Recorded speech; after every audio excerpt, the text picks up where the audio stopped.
Good to see you too, Mom. You know, we're going to jump right off to a category all of you know very well, the municipal government waste category. But first, Chris, are you ready? Yep. Porky, you ready? Calgary, are you ready? There are many romantic getaways in Canada. The mountains in Banff, the wineries in British Columbia, and the back alleys in Saskatoon. To attract tourists to its city, Saskatoon spent $100,000 putting up lights in a back alley, behind a bar, beside a dumpster. You know, I can't really see that, Ryan. Let's zoom in a little bit. Oh, there's one of the tourists right there. You know, let's zoom in just a little bit more. $100,000, okay, folks, right there. But there's only one problem. Do you see it? One problem. You don't go to a back alley to get down on one knee and propose. You're going to a back alley to hold someone's hair when they've had a few too many. Franco, just so you know, if you do ever propose in a back alley, she'll say no, even if there are some fancy lights. So folks, where's the worst possible place to build your driveway? Charlottetown City Councillor Elena Yankov has the answer. Around a telephone pole. Okay, here's what her home looked like back in 2015. Take a good look. In 2016, Yankov had major renovations done to the property, including a fresh coat of paint, a new deck, a garage, and an expanded driveway. One problem, that pesky utility pole, which had stood there for decades, blocking the said new driveway. Now, folks, who should have paid to remove that telephone pole? Right? If you guessed the person who decided to build the driveway around it, you'd be wrong. Yankov struck taxpayers with a $4,600 bill to remove the pole.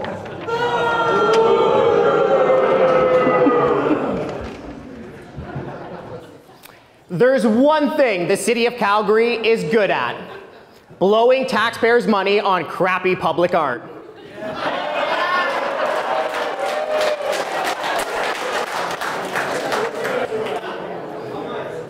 But Montreal said, "Tiens ma beer."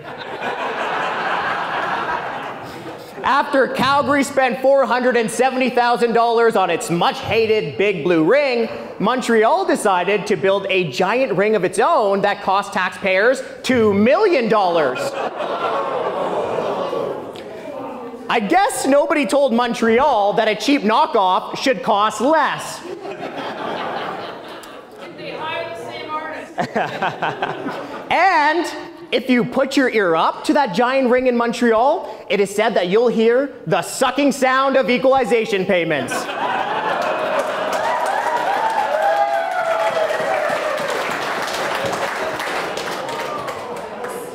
So, I know someone who cleans their bathroom and doesn't get paid. I also know someone who doesn't clean his bathroom and still doesn't get paid. The City of Calgary doesn't clean the bathroom and still charges taxpayers $5,000 a year. Calgary spent $250,000 to build this outdoor toilet downtown. It cost $50,000 a year just to keep the thing running. Now, the toilet is shut down. It's locked. We checked. But somehow, it's still costing taxpayers $5,000 per year. Right? Folks, we often criticize politicians for flushing money down the toilet. Calgary took us too literally.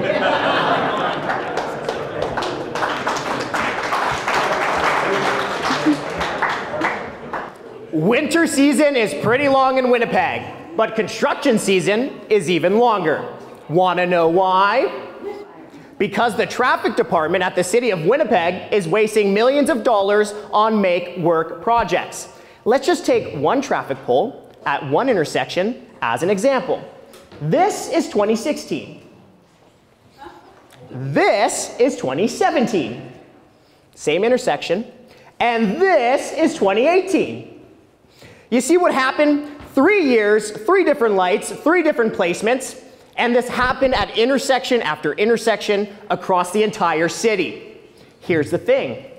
It'd be much cheaper to change out these bureaucrats instead of changing out these lights year after year.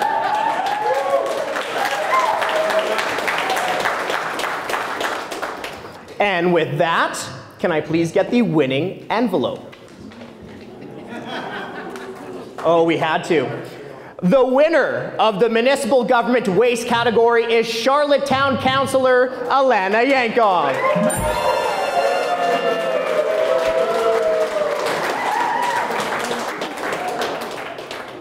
Now, we do have a legitimate question for Miss Yankov, if you're out there in the crowd.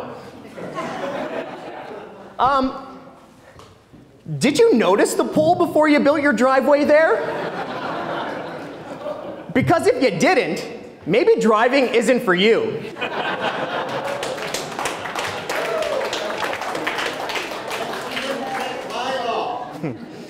All right, let's move on to the provincial government category. Are you ready? If you had $8,000 to take a chartered flight, where would you go? Vegas? Around the world, you can do it in 8 grand. Los Angeles? Would you go to Saskatoon to see some back alley lights? Saskatchewan Finance Minister Donna Harpower decided to go to North Battleford. We're not sure what's worse, the fact that it cost $8,000 or the fact that Harpower used a charter plane to go to North Battleford, which she could probably see from her own home. Oh, no, it's still me. You know politicians, hey? They're always talking about investing in innovative technology. They talk about synergy, about progress, carbon capture, electric batteries, to infinity and beyond. The government of Quebec just discovered groundbreaking technology to invest in. Oh wait, sorry, this was groundbreaking technology in the year 1900. The government of Quebec is spending $55 million on Zeppelins.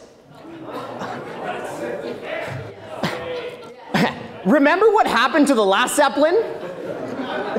Talk about literally blowing up the budget. Now folks, we actually got our hands on another new piece of technology that Quebec wants to invest in. I like that big wheel. There are a lot of unique things about the province of Quebec. The French language, the beautiful culture, their love for subsidizing antiquated 19th century technology. There's something else unique about Quebec. It's the only province that requires their drivers to renew their licenses every single year. So Quebec said, we want to streamline that process. Okay. Did they do the obvious thing and cancel this yearly requirement? Of course not. Quebec's unique solution was to create a $458 million app, which they hoped would reduce the number of government bureaucrats needed. Reduce them, okay? Did it work out? Of course not. This is the province of Quebec we're talking about. The app created so many problems, they had to hire an extra 150 bureaucrats just to clean up the mess.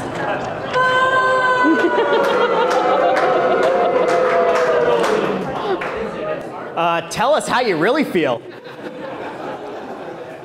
You know, a lot of people out there, they complain that politics is too divided. There's too much arguing. Breaking news, something that parties in Ontario all get behind. Is it a new hospital? No. Is it tax relief? Not that either. It's taking more tax dollars to fund their political attack ads. Premier Doug Ford promised to end political welfare. Instead, he gave political parties $50 million, including a payday advance of $10 million so they could have their partisan attack ads during the election. Ontario's political parties finally set their partisan instincts aside and posed for this picture.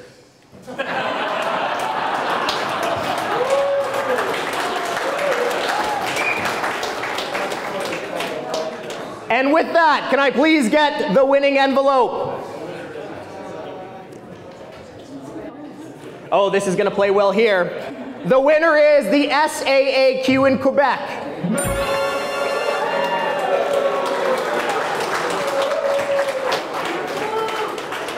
Now, I am no mathematician, but I'm pretty sure you don't reduce the number of government jobs by adding another 150 bureaucrats.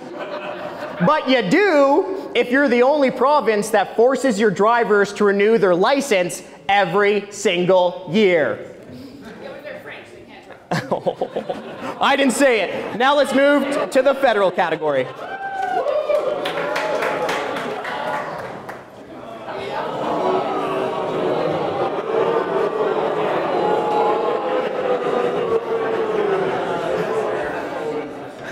You know what's hard to do? Outspend Justin Trudeau. Yeah.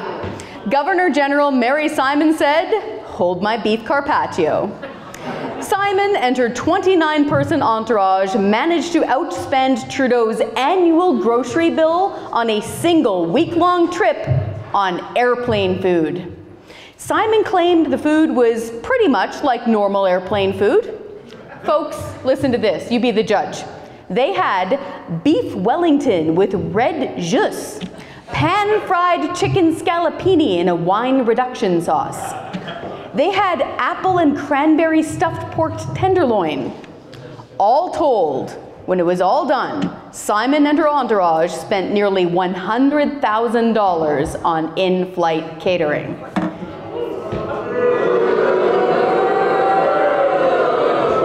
Folks, that would pay for 6,000 glasses of orange juice for Bev Oda.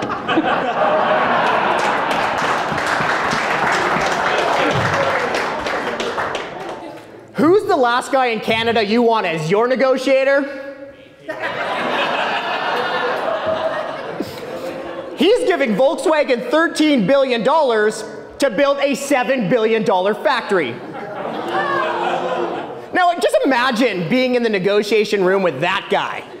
You probably feel pretty good about your odds. They're not coming to Canada unless you give us $7 billion, Prime Minister.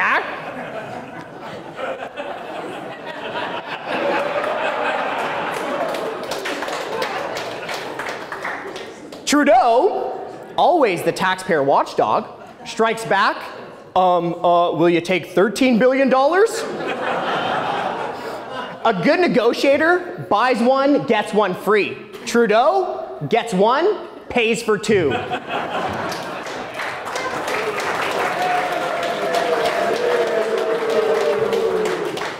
The federal government spent $54 million building the Arrivecan app.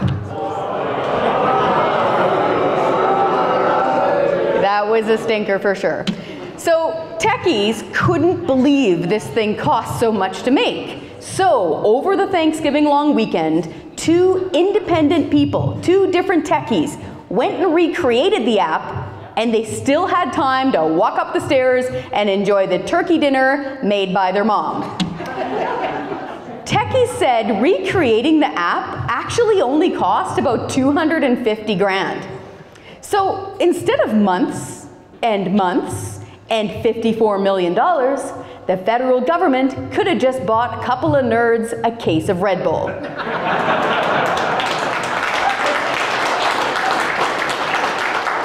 Now, it's really questionable how effective the Arrivecan app was, but one thing is certain, it socially distanced us from our tax dollars.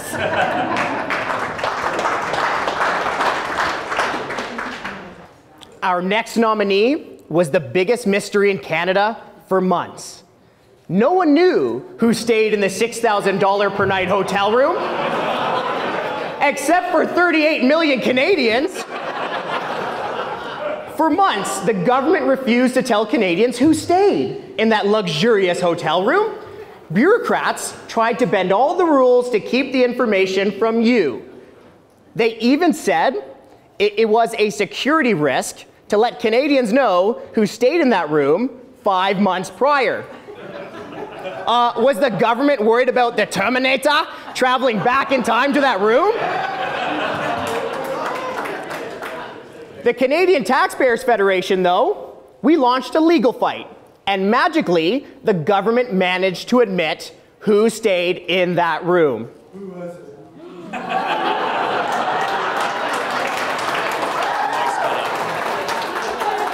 The dead? And he would have gotten away with it too if it wasn't for you pesky taxpayers.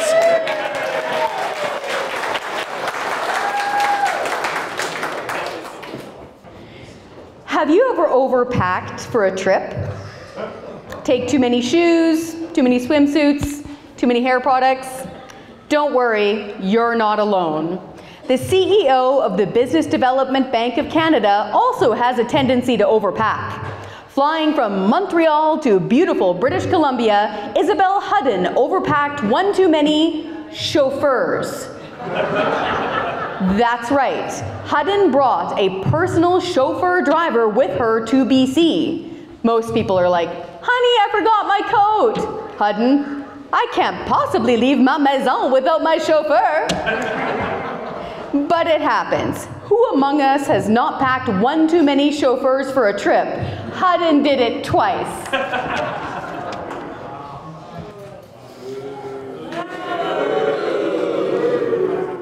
Believe me, folks, it gets worse.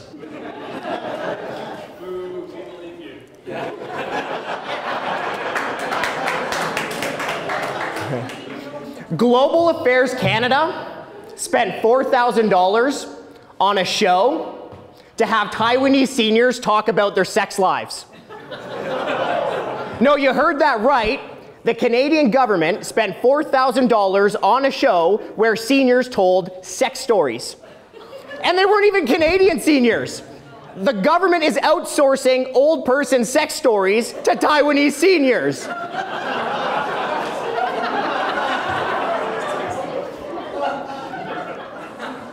A better use of tax dollars? Paying seniors to talk about something else. Literally anything else.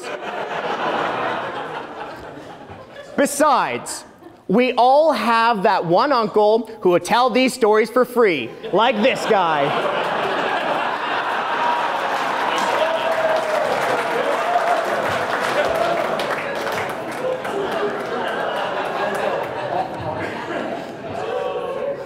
Honestly, just bring him a rum and coke and he'll tell these stories all night. So our investigative journalist, he was the one who discovered that the government was paying for these seniors in other countries to talk about their sex lives. He even found a video. He couldn't believe it. So he double-checked. He triple-checked. He quadruple-checked. Ryan, you don't have to watch that video anymore. But seriously, folks, it's not just for the Taiwanese seniors. They're spending money on this in other countries around the world.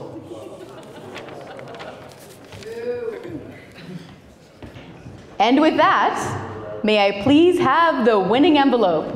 Oh, this is such a good one. Well deserved. The winner is Governor General Mary Simon.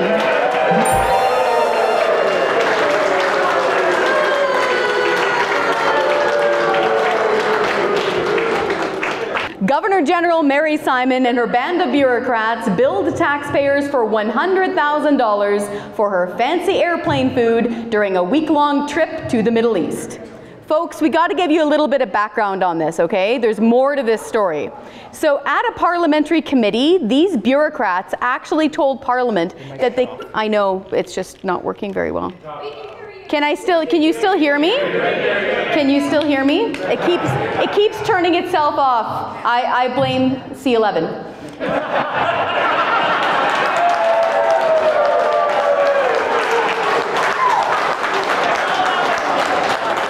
So at a parliamentary committee, these bureaucrats actually tried to tell members of Parliament they couldn't find any of the receipts for the trip. The costs were really shocking to all of us, they told them. There's only one problem with that. The CTF, we had already dug up those receipts. We already had them. The National Post wrote, the fact officials denied being able to detail travel costs, all while receipts were being made public by the Canadian Taxpayers Federation, irked members of Parliament.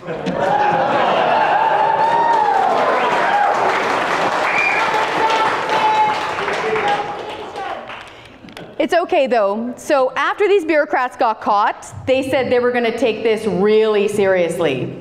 So seriously, there's no more lime or lemon wedges with their drinks. But don't worry, folks, the government isn't coming down that hard on them. Rumor has it, tequila will still be served with salt. And now, our most prestigious award, the Lifetime Achievement Award for Waste. Past recipients have included everyone from premiers and prime ministers to Bev Oda and Bombardier. Let's see who this year's winner is. They're gonna like this one. They are. This year's winner gives us the answer to the question, what do inmates, dead people, and teenagers all have in common? Ottawa gave COVID-19 subsidies to 1,500 people in jail. 400 people under the age of 15. Political parties. And 391 dead people.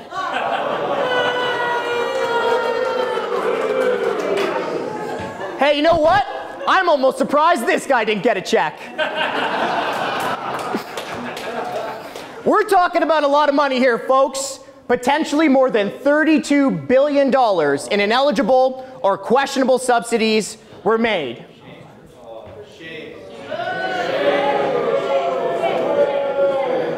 Now, usually, if you take money that doesn't belong to you, you might end up in jail. In Justin Trudeau's Canada, first you go to jail, then the government sends you money you're not supposed to take.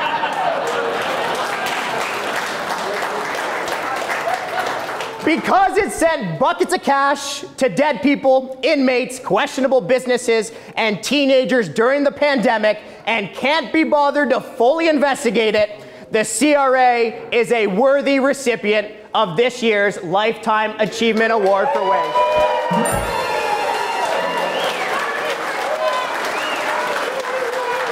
Thank you so much, Calgary!